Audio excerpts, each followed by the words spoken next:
خبر شامل کرتے ہیں کوٹلی لوہارا سے ہمارے سی1 نیوز کے نمائندہ ایوب کھوکھر سے۔ تحریک منہاج القرآن کوٹلی لوہارا کے زیر اہتمام 15ویں سالانہ ضیافت میلاد النبی صلی اللہ علیہ وآلہ وسلم کا اہتمام بیف پلاؤ سے لوگوں کے تواضع کا اہتمام کیا گیا، جس میں علاقے کا ایک جم غفیر شامل ہوا اور کھانے سے خوب لطف اندوز ہوا۔ ضیافت کے بعد دف جلوس میں احسن اقبال کٹاریہ صاحب کی قیادت میں علامہ فیض میرا الحسینی، علامہ حافظ عمران مصطفی، چودھری گلزار احمد صدیقی، کاشف مغل اور نعمان بھٹی کی تحریک منہاج القرآن کی طرف سے وفد کی شرکت، بلال باغ علی اور عمران باغ علی کی طرف سے خوش آمدید کہا گیا۔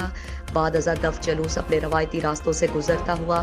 تمام سٹیجوں کی زینت بنا اور ننھے بچوں نے اپنی پرفارمنس سے دیکھنے والوں پر سحر طاری کیا اور حاضرین سے خوب داد وصول کی۔ اس کے بعد ایک بس عالمی میلاد کانفرنس لاہور کے لیے مرکزی سٹیج تحریک منہاج القرآن کوٹلی لوہارا سے روانہ کیا گیا۔ 12 ربیع الاول کے صبح دسترخوان سارہ سلام اللہ علیہ پر ناشتہ، جس میں کثیر تعداد میں شریک عوام الناس کو مرغ چنے، حلوہ اور نان سے تواضع کرائی گئی۔ انتظامیہ میں احسن اقبال کٹاریہ صاحب، چودھری گلزار احمد صدیقی صاحب، کاشف مغل صاحب، علامہ ابرار صاحب، نعمان بھٹی، حافظ عمران، محمد علی مغل، ثاقب عباس، شبیر چودھری، نعیم چیچی، مہر شیرازی، مہر عادل اور مہر مبشر عادل رحمانی شامل ہیں۔